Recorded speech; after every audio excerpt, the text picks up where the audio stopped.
Saya duduk di kursi plastik murah di Bandara Soekarno-Hatta, menatap layar ponsel yang sudah mati. Baterainya habis 3 jam lalu. Saya tidak peduli. Di depan saya, orang-orang berlalu lalang. Suara pengumuman berulang-ulang dalam bahasa yang asing. Aroma kopi instan dan gorengan bercampur dengan bau keringat dan parfum murah. Semuanya terasa terlalu keras, terlalu ramai, terlalu hidup. Saya, Ethan Lee, 34 tahun, pernah menjadi salah satu programmer terbaik di Silicon Valley. Sekarang saya hanya sisa-sisa manusia yang kehilangan alasan untuk bangun pagi. Obat antidepresan sudah tidak lagi membantu. Terapi kognitif membuat saya semakin muak pada diri sendiri. Dokter terakhir bilang, coba cari tempat baru. Kadang perubahan lingkungan bisa memicu sesuatu. Saya tertawa kecil waktu itu. Perubahan lingkungan? Saya sudah mencoba semuanya.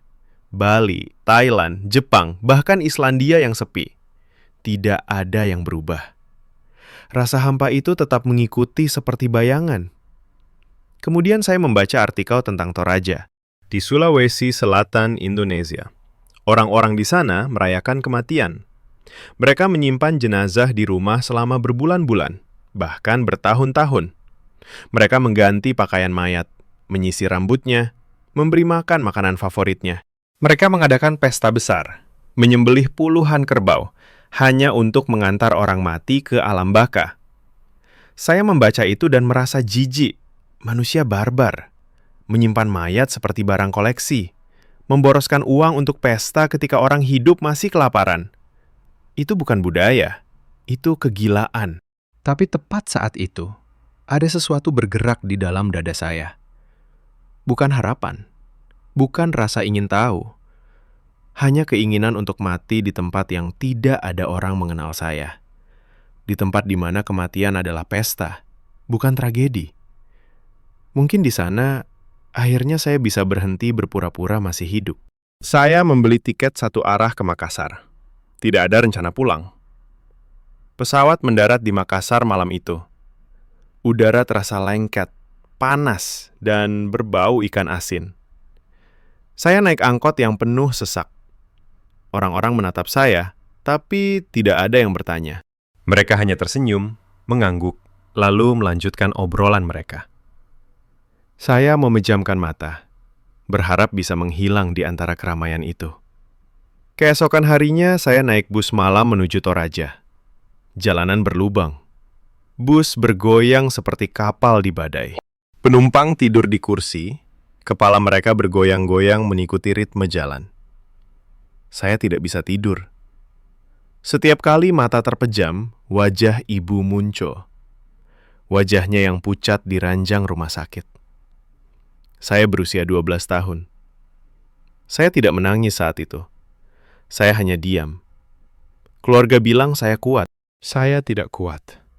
Saya hanya mati rasa. Bus berhenti di Rantepao saat matahari baru terbit. Udara pagi dingin menusuk tulang. Bau kayu bakar dan embun basah menyambut saya. Di kejauhan, gunung-gunung hijau menjulang. Sawah berundak-undak seperti tangga menuju langit. Saya menarik nafas dalam-dalam. Untuk pertama kalinya dalam bertahun-tahun, dada saya tidak terasa sesak. Tapi saya langsung mengingatkan diri sendiri, ini hanya ilusi. Ini tidak akan bertahan. Saya menyewa kamar kecil di losmen sederhana. Pemiliknya, seorang wanita tua bernama Ibu Sarina, menyapa saya dengan senyum lebar. Selamat datang di Toraja, nak. Mau kemana hari ini? Saya menggeleng. Tidak tahu. Beliau tertawa pelan. Tidak apa-apa. Di sini, kadang kita menemukan jalan justru saat kita tidak mencarinya. Saya tersenyum kecut. Kata-kata bijak ala orang desa. Saya tidak percaya hal-hal seperti itu lagi. Malam itu, dari jendela kamar, saya mendengar suara gamelan jauh. Irama lambat, dalam, seperti detak jantung bumi. Saya berdiri di balkon, menatap kegelapan. Di lereng bukit, ada titik-titik cahaya obor. Saya tahu, itu prosesi pemakaman. Saya merinding. Bukan karena takut, tapi karena sesuatu yang lain. Sesuatu yang saya tidak ingin akui. Saya berbisik pada diri sendiri. Ini gila. Semuanya gila. Tapi kaki saya tetap tidak mau bergerak menjauh dari jendela. Saya terus menatap cahaya obor itu. Dan untuk pertama kalinya setelah bertahun-tahun, saya merasa penasaran.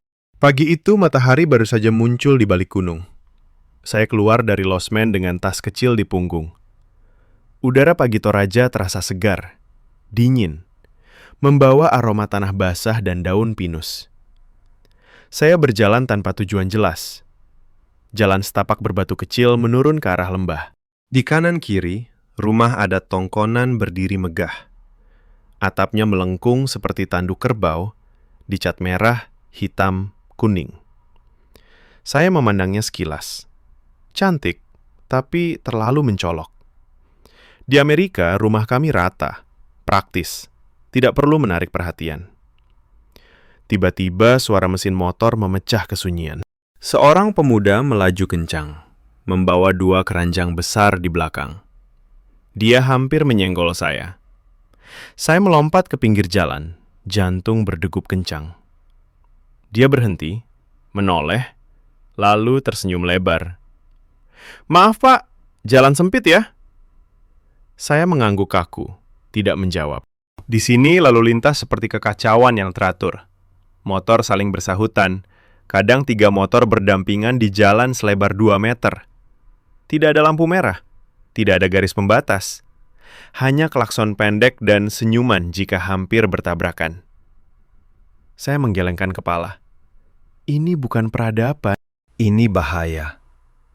Saya berjalan terus sampai ke pasar tradisional di pusat Rantepao. Aroma ikan asin, cabe, dan buah durian bercampur jadi satu. Pedagang berteriak menawarkan dagangan. Seorang ibu menjajakan pisang goreng di atas daun pisang. Saya membeli 2 potong, hanya untuk menghilangkan rasa lapar. Saat saya duduk di bangku kayu, seorang laki-laki tua mendekat. Dia memakai sarung hitam dan kemeja putih lusuh. "Turis dari mana, Nak?" tanyanya ramah. "Amerika," jawab saya singkat. "Wah, jauh sekali. Mau kemana?" "Tidak tahu, hanya jalan-jalan." Dia tertawa pelan. Di Toraja, tidak perlu tahu mau kemana. Cukup ikuti saja jalan. Nanti sampai juga. Saya tersenyum tipis.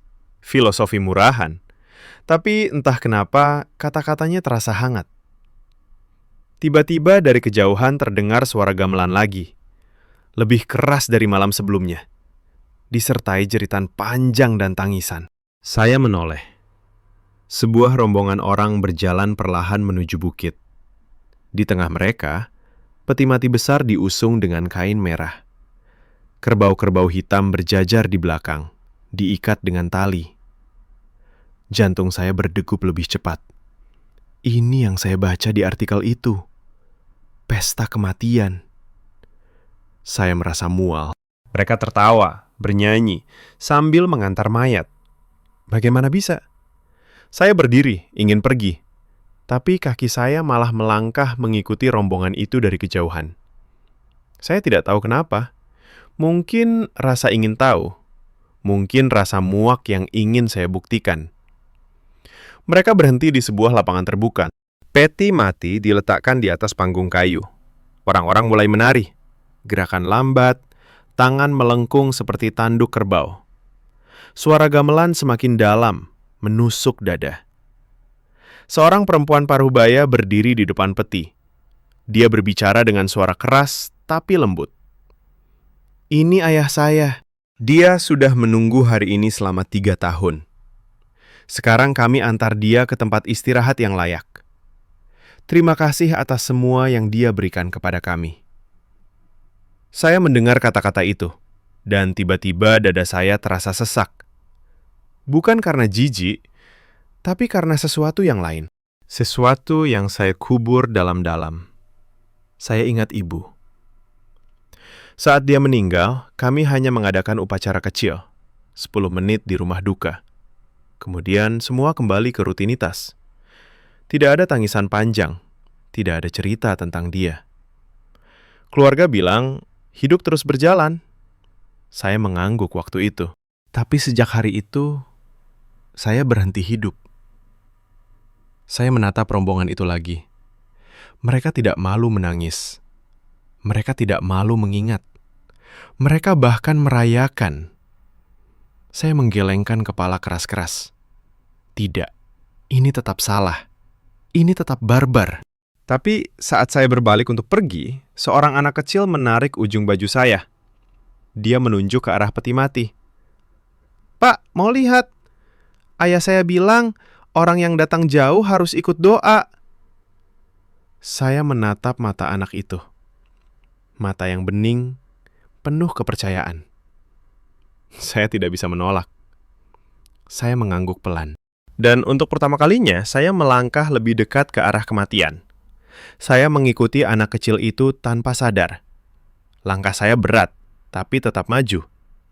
Bau asap kayu bakar semakin kuat, campur dengan aroma bunga Kamboja yang ditaburkan di tanah. Rombongan sudah berkumpul di lapangan luas.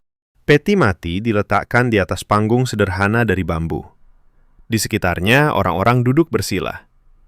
Ada yang menangis pelan, ada yang tersenyum sambil mengenang. Anak kecil itu menarik tangan saya.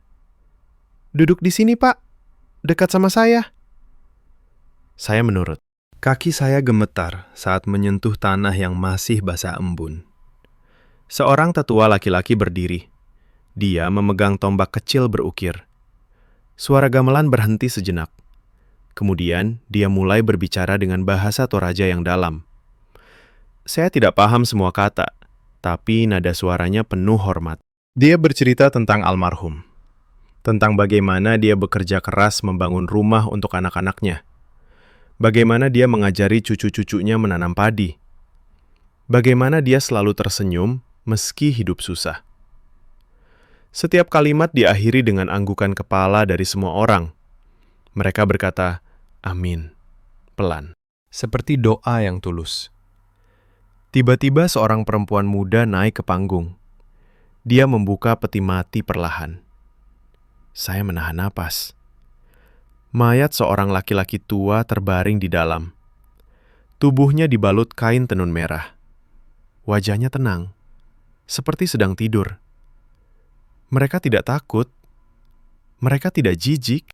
Mereka justru menyentuh tangan mayat itu dengan lembut.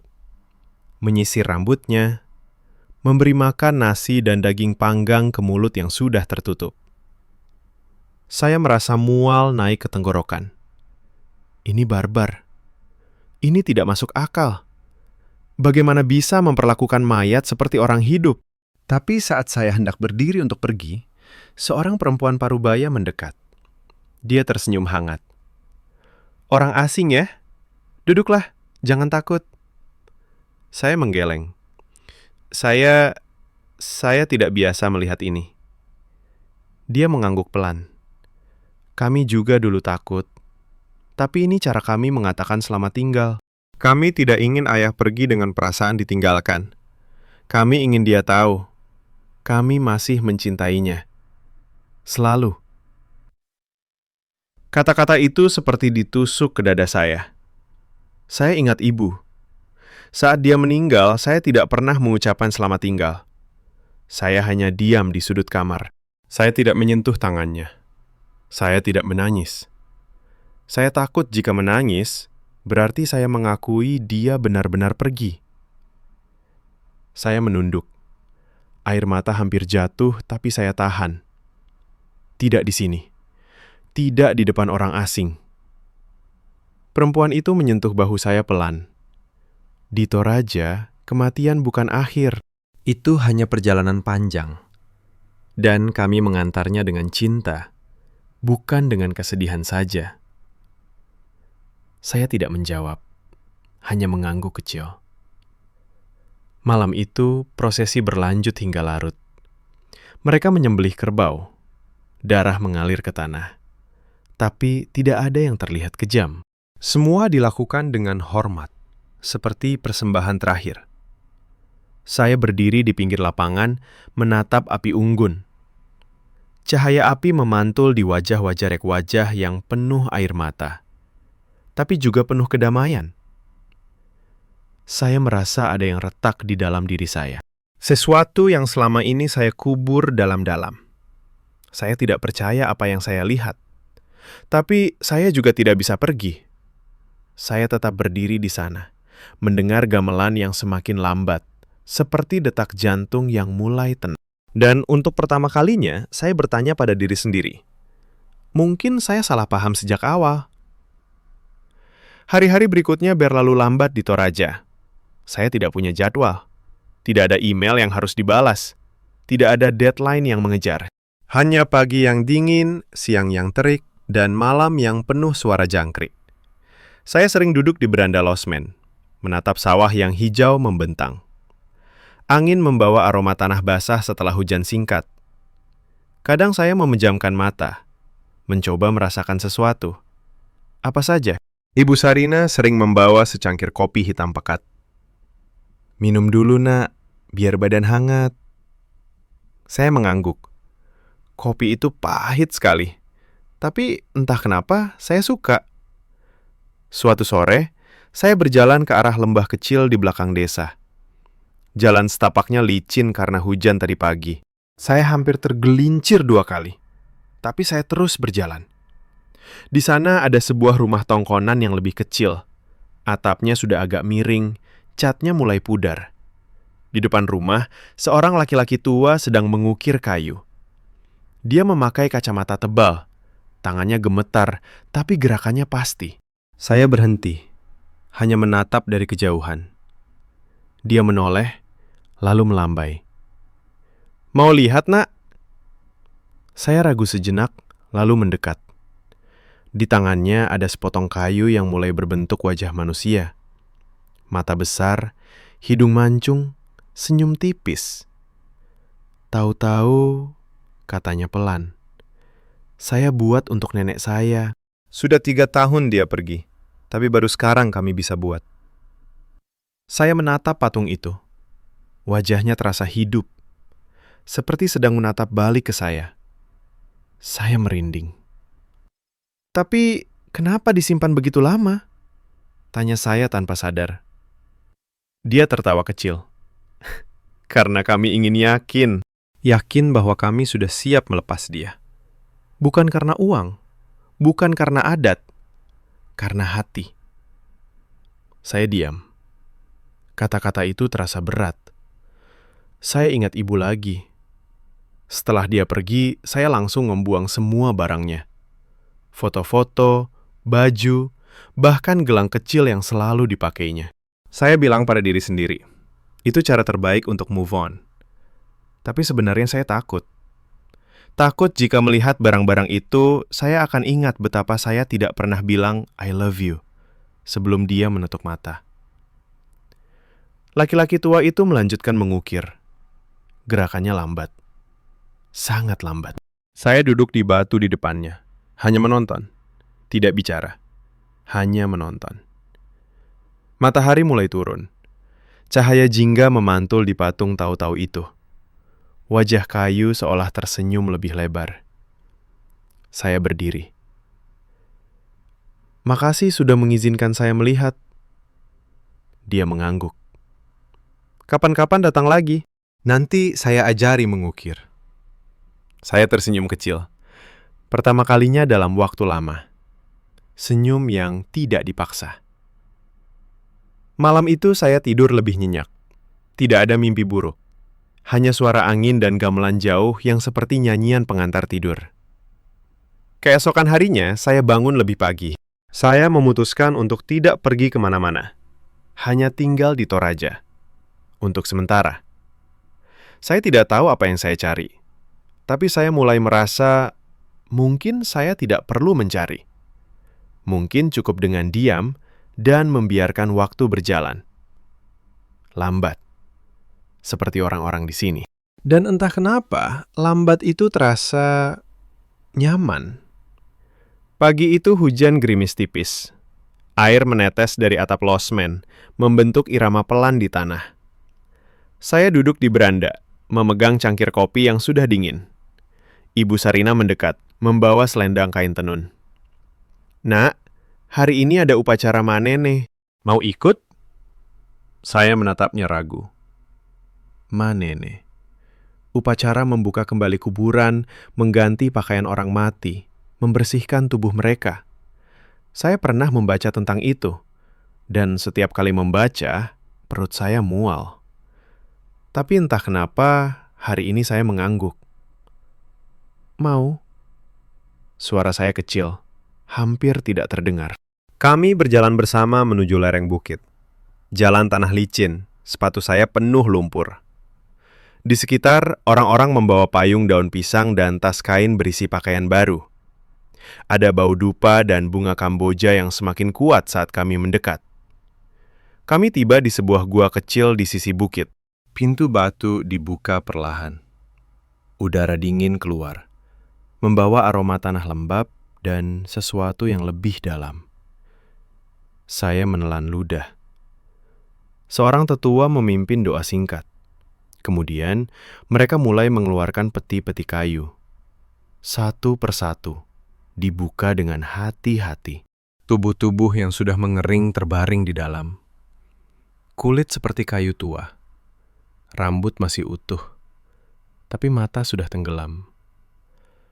Saya mundur setengah langkah. Jantung berdegup kencang. Ini terlalu nyata. Terlalu dekat dengan kematian. Seorang perempuan parubaya mendekat ke salah satu peti. "Itu ibunya," katanya. Dia mengeluarkan kain tenun baru berwarna merah cerah. Dengan tangan gemetar, dia membuka kain lama yang sudah rapuh.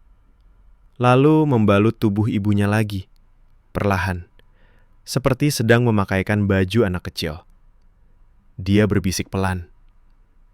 "Ibu, ini baju baru. Yang merah kesukaan ibu." "Jangan khawatir, kami baik-baik saja di sini." Saya menatap adegan itu.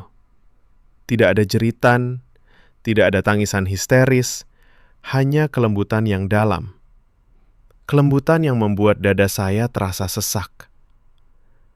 Tiba-tiba, tetua itu menoleh ke arah saya. "Nak, dari jauh, mau membantu?" Semua orang menoleh. Mata mereka penuh harap, bukan paksaan. Saya menggeleng pelan. "Tapi, boleh saya lihat saja?" Dia tersenyum. "Tentu, duduk di sini." Saya duduk di batu besar, menonton mereka membersihkan debu dari wajah-wajah kering itu. Menyisir rambut dengan sisir kayu, memberi rokok atau sirih ke mulut yang sudah tidak bisa mengunyah lagi. Setiap gerakan penuh kasih. Seperti ritual cinta terakhir. Saya ingat ibu. Saat di rumah sakit, saya tidak pernah memegang tangannya. Saya takut dinginnya kulitnya. Saya takut jika menyentuh, saya akan sadar dia benar-benar pergi. Jadi saya hanya berdiri di pintu, menatap dari jauh. Dan setelah itu, saya menyesal seumur hidup. Air mata mulai menggenang di mata saya. Saya cepat-cepat mengusapnya. Tidak mau ada yang melihat. Tapi, seorang gadis remaja mendekat. Dia membawa sehelai kain kecil. "Ini untuk ibu saya. Mau bantu ikat?" Saya menatap kain itu. Kemudian, tangan gadis itu yang kecil dan hangat. Saya mengangguk pelan. Kami berdua mengikat kain itu di pergelangan tangan tubuh yang sudah kering. Gerakan saya kaku. Tapi gadis itu tersenyum. "Terima kasih, Pak. Ibu pasti senang ada orang baru yang peduli." Saat kain terikat rapi, sesuatu di dalam dada saya pecah. Saya tidak bisa menahannya lagi. Air mata jatuh tanpa suara. Lalu semakin deras. Saya menutup wajah dengan tangan. Tubuh saya bergetar. Gadis itu tidak berkata apa-apa. Dia hanya duduk di samping saya, menepuk punggung saya pelan, seperti kakak yang lebih tua. Saya menangis di sana, di antara peti-peti kayu dan orang-orang yang merayakan kematian. Untuk pertama kalinya setelah 22 tahun, saya menangis untuk ibu. Benar-benar menangis. Saya tidak percaya apa yang saya rasakan. Hari berikutnya langit cerah. Angin sepoi membawa aroma bunga liar dari lereng bukit. Saya bangun dengan mata yang masih bengkak. Tapi anehnya, dada terasa lebih ringan. Seperti beban yang selama ini menekan perlahan terangkat. Saya keluar dari kamar, berjalan tanpa arah. Kaki membawa saya ke arah gua tempat upacara Ma Nene kemarin.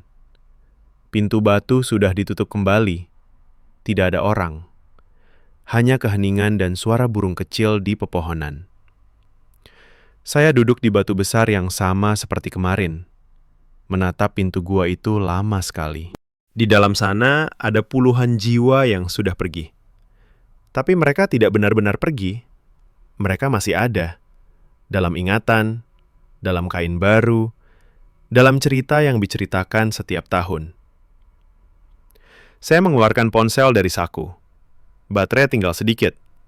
Saya membuka galeri foto. Ada satu foto lama yang tidak pernah saya hapus.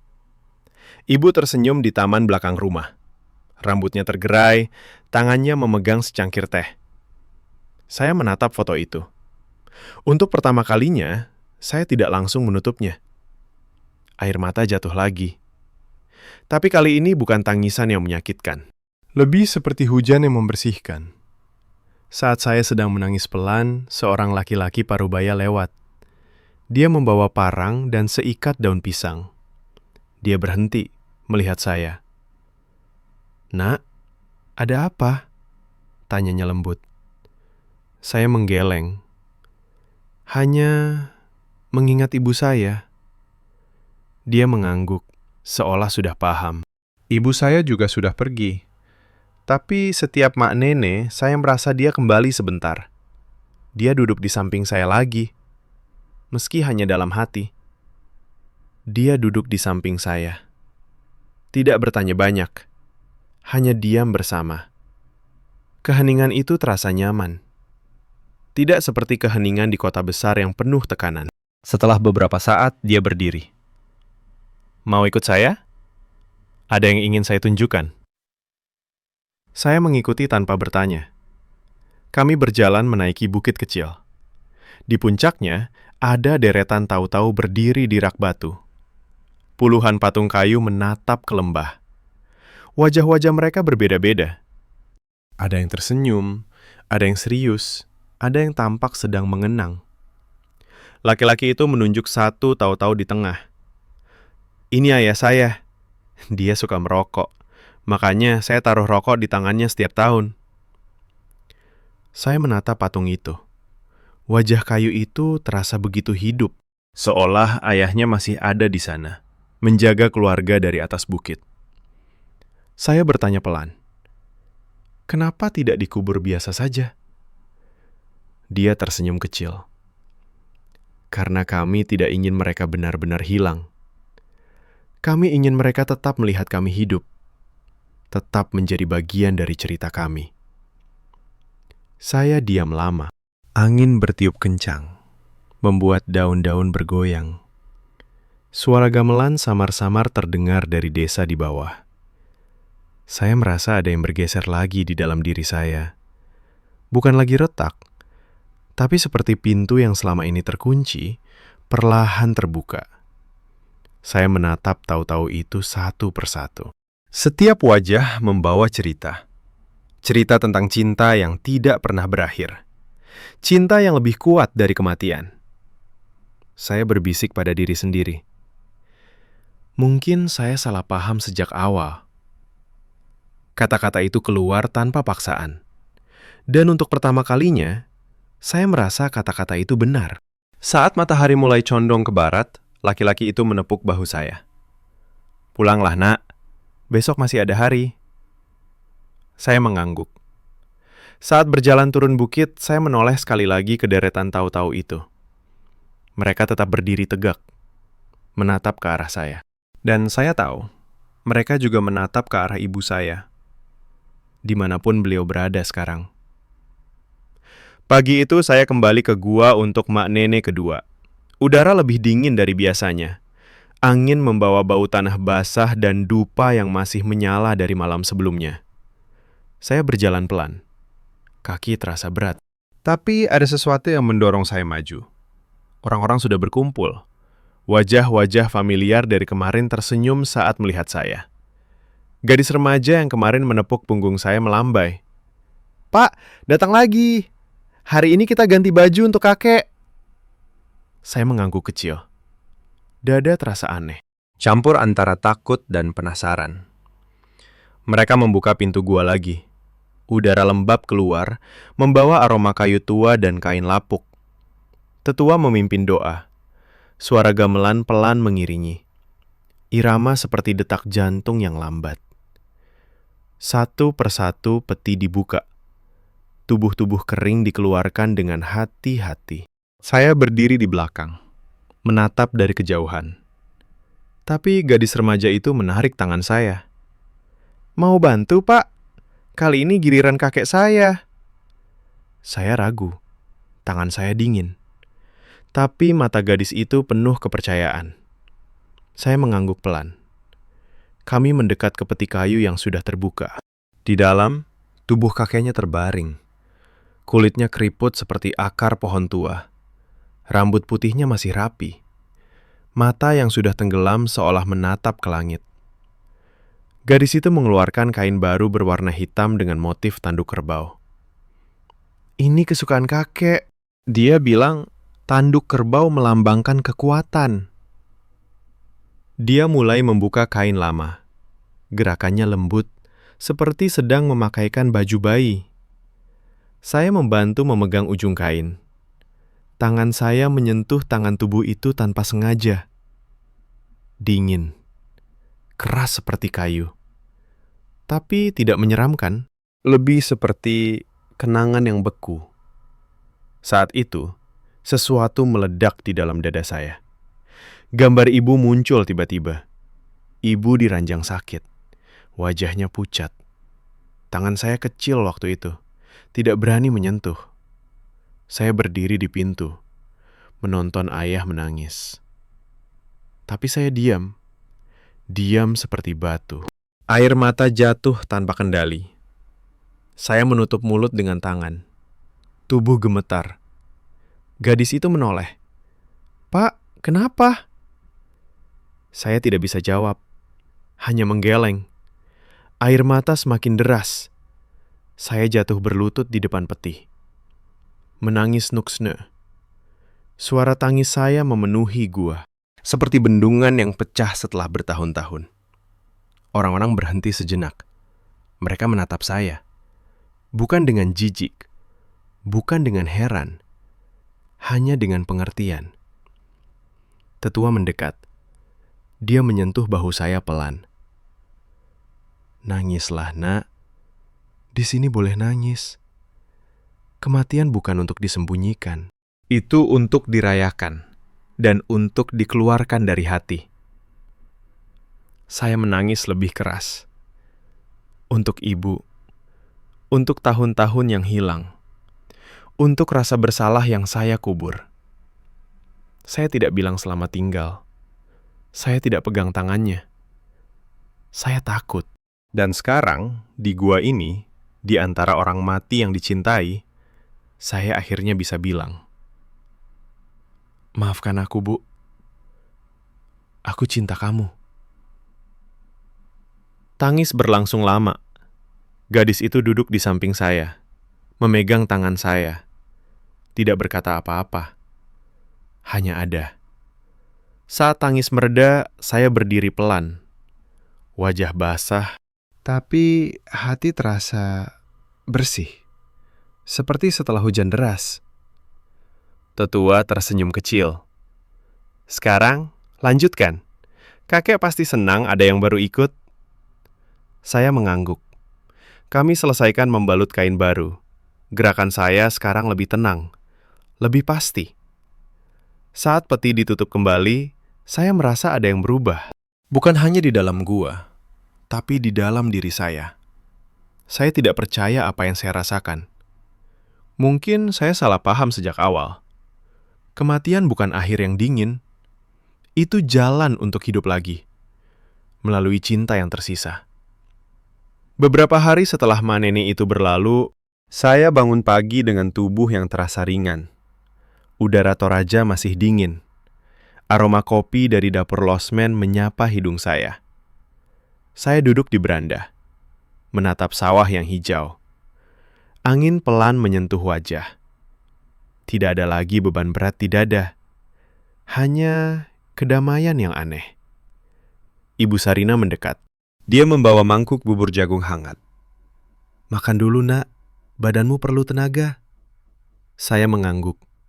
Rasanya enak. Manis dengan sedikit gurih. Kami duduk bersama.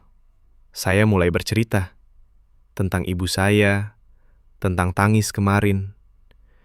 Dia mendengar dengan sabar, tidak memotong, hanya mengangguk pelan. "Di sini, Nak, kematian adalah bagian dari hidup," katanya lembut. Kami tidak lari dari kesedihan, kami peluk itu. Saya diam. Kata-katanya masuk ke hati, seperti obat yang lama saya cari. Siang itu saya berjalan ke desa. Jalan setapak basah karena hujan semalam. Orang-orang menyapa saya. Senyum mereka tulus. Tidak ada yang terburu-buru. Saya bertemu laki-laki tua yang kemarin. Dia sedang menanam padi di sawah. Air menggenang di kaki. Bau tanah basah tercium kuat. "Mau coba, Nak?" tanyanya sambil tertawa. Saya ragu, tapi saya ikut. Tangan saya masuk ke lumpur, dingin dan lengket. Saya menanam bibit satu persatu. Gerakan lambat, seperti meditasi.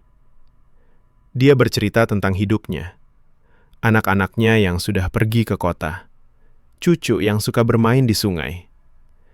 Kehidupan seperti padi ini harus sabar tumbuh.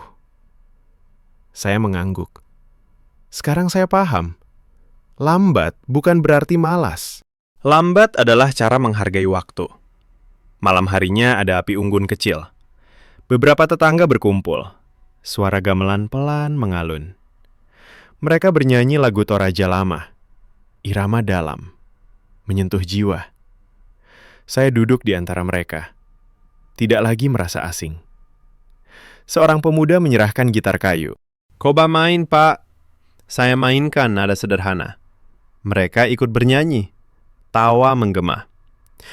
Di sana saya bercerita lebih banyak. Tentang Silicon Valley, tentang hidup yang terlalu cepat, tentang depresi yang menyiksa. Mereka mendengar, tidak menghakimi. Hanya bilang, "Di sini kami punya waktu untuk mendengar." Saya merasa diterima, seperti keluarga baru. Tidak ada yang memaksa, hanya kehangatan yang alami. Pagi berikutnya saya bangun dengan senyum. Untuk pertama kalinya. Saya lihat cermin. Wajah saya lebih cerah. Tidak lagi pucat. Saya tahu, proses penyembuhan telah dimulai. Bukan dari obat. Bukan dari dokter. Dari orang-orang sederhana ini. Dari cara mereka hidup. Saya tidak percaya apa yang saya rasakan. Mungkin saya salah paham sejak awal. Toraja bukan tempat barbar. Ini tempat di mana jiwa bisa bernapas lagi. Pagi itu sinar matahari menyusup melalui celah daun kelapa. Cahaya keemasan jatuh di halaman kecil di belakang losmen. Saya berdiri di sana, memegang sepotong kayu jackfruit yang sudah dipotong rapi. Laki-laki tua yang saya temui di bukit kemarin datang pagi-pagi. Dia membawa pisau ukir kecil dan beberapa alat sederhana. "Nak, hari ini kita mulai. Mau coba buat tahu-tahu kecil?" Saya mengangguk tanpa ragu. Kami duduk di bawah pohon mangga. Aroma daun basah masih menempel di udara. Dia menunjukkan cara memegang pisau. "Pelan-pelan saja. Kayu ini hidup." Dengarkan ceritanya. Saya mulai mengukir. Gerakan pertama kaku. Kayu terasa keras di tangan. Tapi lama-kelamaan, saya merasakan irama. Setiap goresan seperti napas. pelan, dalam. Dia bercerita sambil mengukir. Tahu-tahu bukan sekedar patung, ini wajah orang yang kita cintai. Kita buat supaya mereka tetap ada, supaya anak cucu tahu siapa mereka. Saya mendengar, tangan saya terus bergerak. Saya mulai membentuk mata, lalu hidung, lalu senyum tipis. Wajah yang muncul di kayu itu mirip ibu. Saya berhenti sejenak, jari saya gemetar. Dia melihat, tapi tidak bertanya. Hanya menepuk bahu saya pelan. Lanjutkan, nak. Biarkan dia muncul. Saya melanjutkan. 1 jam berlalu. 2 jam. Matahari naik tinggi. Keringat menetes di dahi. Tapi saya tidak peduli. Akhirnya patung kecil itu selesai. Wajah ibu. Senyumnya lembut. Mata yang hangat. Saya memegangnya dengan kedua tangan. Air mata jatuh ke kayu. Tapi kali ini bukan tangis sedih. Ini tangis syukur. Dia tersenyum lebar. Bagus sekali. Ini ibumu ya? Saya mengangguk. Ya, ini ibu saya. Dia mengambil patung itu. Duduk di sini dulu. Biar saya poles sedikit. Dia mengoleskan minyak kayu. Aroma harum menyebar. Wajah ibu semakin hidup. Saya menatap patung itu lama sekali. Seperti melihat ibu lagi. Seperti akhirnya bisa bicara dengannya. Bu, aku sudah baik-baik saja sekarang. Saya berbisik pelan. Angin sepoi membawa kata-kata itu pergi. Malam itu saya bawa patung kecil itu ke kamar. Saya letakkan di meja samping tempat tidur. Cahaya lampu minyak memantul di wajah kayu. Saya tidur dengan senyum. Tidur nyenyak. Tanpa mimpi buruk. Keesokan paginya saya bangun dengan hati yang tenang. Saya tahu, waktu pulang sudah dekat. Tapi saya tidak takut lagi. Karena sekarang, ibu ada di dalam hati saya. Bukan lagi bayangan yang menakutkan, tapi kenangan yang hangat. Saya berdiri di beranda, menatap gunung-gunung Toraja yang hijau. Udara pagi terasa segar. Saya menghela napas panjang. Saya merasa hidup lagi. Benar-benar hidup. Hari terakhir di Toraja tiba. Matahari pagi baru saja muncul di balik gunung. Cahaya lembut menyentuh sawah berundak-undak. Aroma embun dan kayu bakar masih menguar di udara. Saya berdiri di beranda losmen. Tas ransel sudah siap di samping kaki. Patung tahu-tahu kecil ibu saya genggam erat. Kayunya terasa hangat di telapak tangan. Ibu Sarina keluar dari dapur. Dia membawa bungkusan daun pisang berisi nasi dan ikan asin. Buat di jalan, nak. Jangan lupa makan. Saya mengangguk. Terima kasih terasa terlalu kecil untuk semua yang diberikan. Kami berpelukan singkat. Tubuhnya kecil, tapi hangat. Jangan lupa pulang lagi ya. Toraja selalu menunggu. Saya tersenyum. Pasti, Bu. Saya berjalan menuju bukit kecil di belakang desa. Jalan setapak masih basah. Langkah saya pelan. Saya ingin mengingat setiap detail. Saya tiba di tempat tahu-tahu berdiri. Puluhan patung kayu menatap ke lembah. Angin pagi membuat daun bergoyang. Suara gamelan samar terdengar dari desa jauh. Saya berdiri di depan deretan itu, menatap wajah-wajah kayu yang sudah usang. Beberapa sudah retak karena waktu, tapi mata mereka tetap hidup, tetap menjaga. Saya mengeluarkan tahu-tahu kecil ibu saya. Saya angkat tinggi-tinggi, seperti memperkenalkan. Ibu, ini tempat yang indah. Di sini orang-orang tidak melupakan. Di sini cinta tidak pernah benar-benar pergi. Angin bertiup lebih kencang, seolah membawa kata-kata saya naik ke langit. Saya letakkan patung kecil itu di antara tahu-tahu yang lain, di samping patung seorang perempuan tua. Seolah ibu saya menemukan teman. Saya mundur beberapa langkah. menatap dari kejauhan. Patung-patung itu berdiri tegak, menghadap lembah hijau, menghadap sawah yang terus hidup, menghadap orang-orang yang terus bekerja. Saya merasa dada saya penuh, bukan sesak, penuh dengan rasa syukur, penuh dengan kedamaian yang lama hilang. Saya berbisik pelan. Mungkin saya salah paham sejak awal. Kata-kata itu keluar dengan tenang. Tidak lagi terasa berat. Hanya kebenaran yang sederhana. Saya menoleh ke belakang sekali lagi. Gunung-gunung Toraja menjulang kokoh. Sawah berundak seperti tangga menuju surga. Dan tahu-tahu itu tetap berdiri.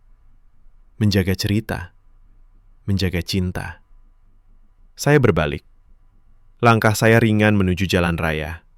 Bus sudah menunggu di bawah. Saya naik. Kursi di dekat jendela. Bus mulai bergerak. Jalan berlubang membuat tubuh bergoyang. Tapi saya tidak kesal lagi. Saya hanya tersenyum kecil. Di luar jendela, Toraja perlahan menjauh. Tapi tidak benar-benar pergi. Karena sekarang, Toraja ada di dalam hati saya. Seperti tahu-tahu yang berdiri tegak selamanya. Saya menutup mata, mendengar suara gamelan yang semakin samar. Dan untuk pertama kalinya dalam hidup saya merasa pulang. Bukan ke rumah di Amerika, tapi ke tempat di mana jiwa bisa bernapas bebas. Terima kasih Indonesia. Terima kasih, Toraja.